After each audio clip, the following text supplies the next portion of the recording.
Good morning, everybody. We wanted to give you a 2-week update, or a 1 week, I ain't really sure. But everything in our fall squashes and pumpkins and gourds, they are really moving now. We can't even walk through the whole garden. You can look down it and see everything's connected and running out of the fence. I have to keep bringing them back in the fence, or the electric fence chops them. This is a gourd here. I haven't seen anything but blooms on it so far.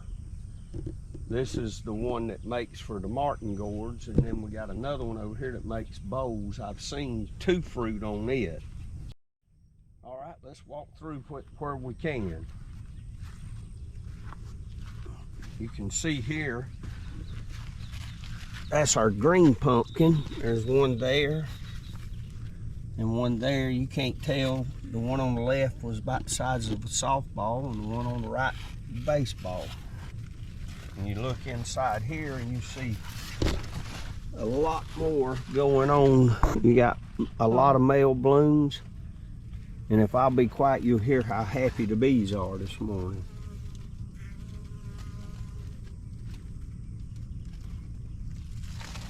Any spraying we do in the garden, we do way before sun up, as not to hurt the bees. And I try not to spray the blooms.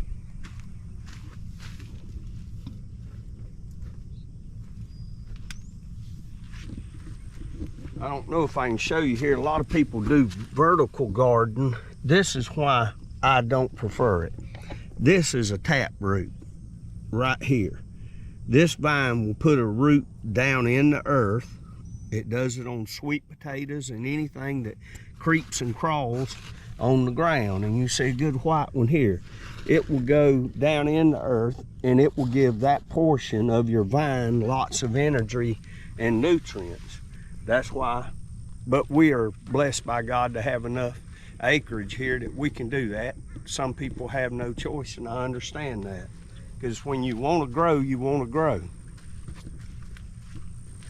We have some nice moon pumpkins right here coming along. That's about the size of a cantaloupe, isn't it? Yep. And all this is shelf stable. If you'll pick the camera up, you'll see some more over there of a different variety.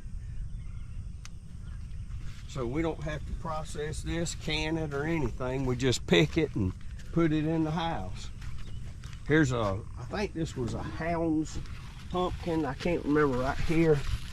You can see it's very pretty. It's round like the traditional pumpkin and got lines in it.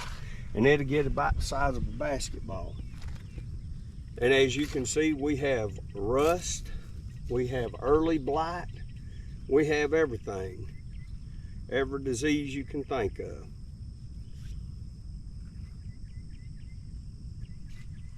And this is all new ground, so that usually don't happen, but it did this year.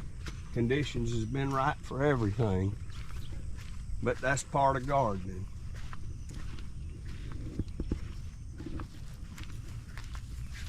You see more pumpkins back here, or squash, fall squash, whatever you want to call them.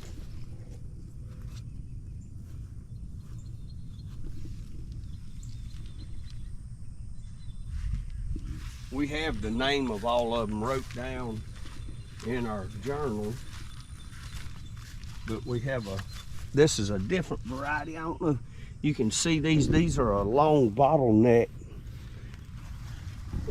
right here. That hadn't stuck yet. The bloom's still open, so it can still shed. They look a lot like a yellow squash when they first come on, but they get a lot bigger. And this was one of them that was on the package, said it was one of the sweeter ones. So we'll see.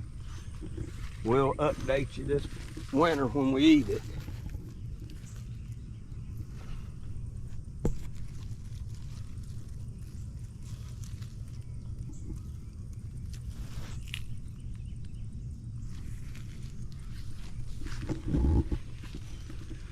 Watch your step. See, here's another easy to film right there at you. That's a massive bloom. Mm-hmm. The blooms are about 12 inches across. And there's enough pollen in there for 3 bees to tote off. And you can see our striped cantaloupes here. There's another one right over there. So it's time for me to get some hay under them so the bottoms don't rot, because this time of year we get lots of rain every evening. That's why the rust and the blight's so bad with the heat and the humidity. That's just the watermelon. Yep, that's the Jubilee. We got one little Jubilee right here. I don't know if you can see it. Yep. And that'll get how big? Well, 45 pounds is about average on the Jubilee. We're through with our corn. We put it all up and had a few ears left that we didn't get to. And somehow this cucumber got in there. You can see how bad the rust and the blight is on it. You can see it starting on the sugar baby right there. And we got, there's one sugar baby right there. It ain't about 2 weeks from being ripe. We got another one right here. Got 3 more there and 3 or 4 right there.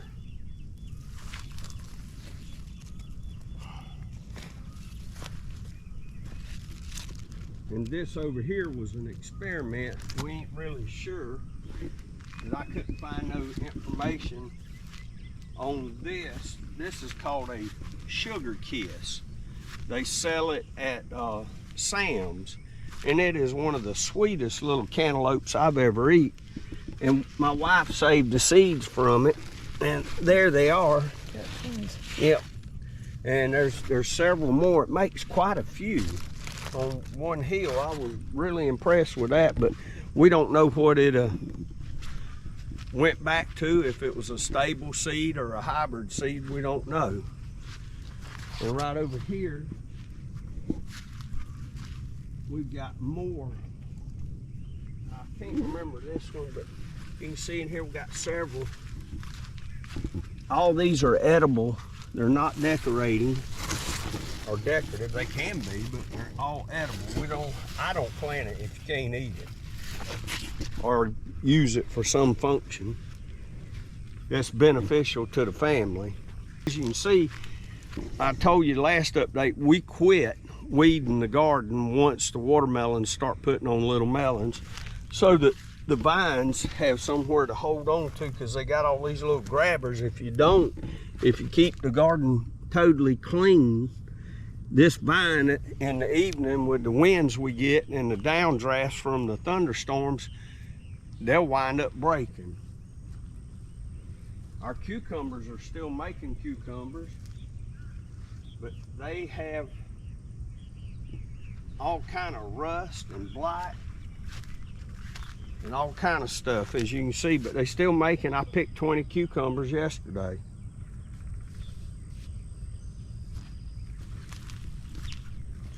They're still blooming, they're still setting them, so as long as they making and taste good and we can make pickles out of them, we're gonna keep doing it.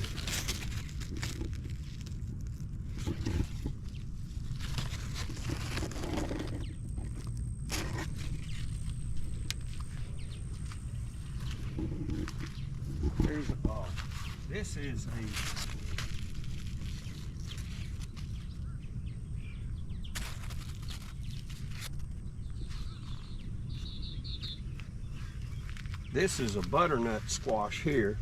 These 4 back here, and you can see we got 4 right here, right in a row, and they've all set but one. So we're real happy about that. We love those, and there's several acorn squash behind us, but they're so tight you can't really see them.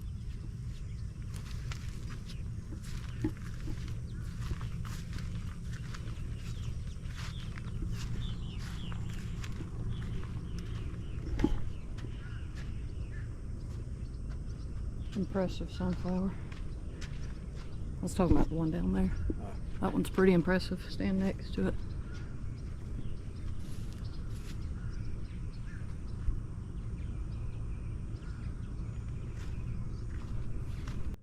We finished totally with the snap beans, but we leave them because my wife collects seeds. And the tomatoes, we have rust, blight, wilt. We have everything in them, but we're still yielding every 3 days 6 5-gallon buckets half full, and that's even with chunking that many on the ground.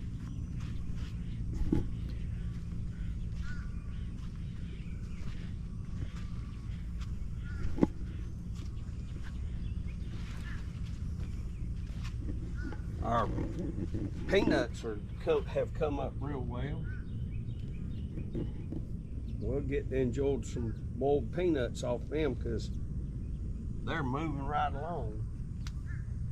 The popcorn is doing well. You see it starting to tassel now, so it won't be long. There's the tassel starting, and you see the little ear, where the ears of corn will be down here, so it all start being pretty impressive in right about here. 2 weeks. Yes, that's where the cob will be.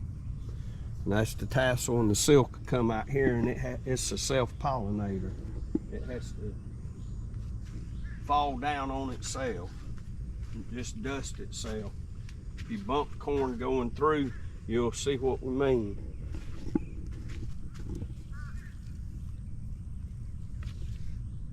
I just sprayed them. I wouldn't touch them.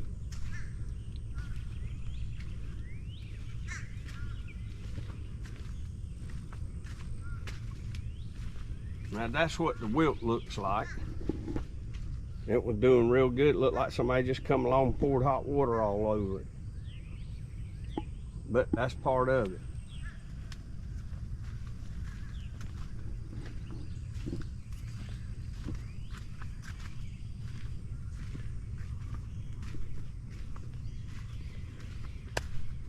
And our daughter's cotton's moving good. She's got 5, 6 hill. She wanted to try that blue and green, or brown and green cotton.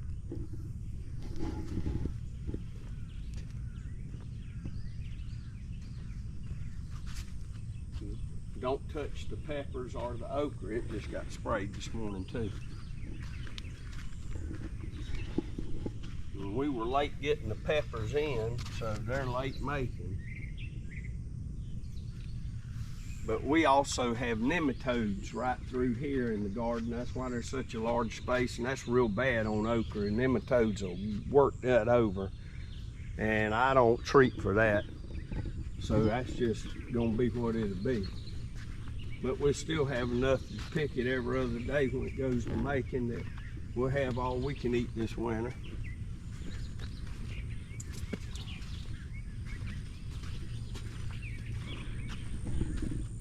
That's been sprayed too now.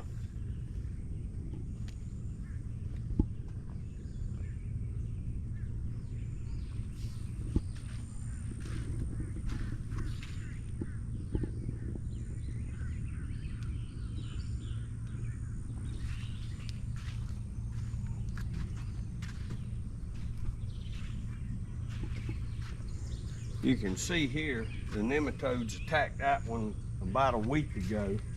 And they're under the ground, and that's once it gets on them roots and goes to doing whatever it does to them, the plant goes dying.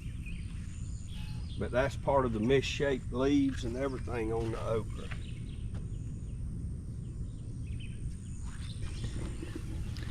Well, there's your 2-week update. We thank you for watching. Y'all have a wonderful day.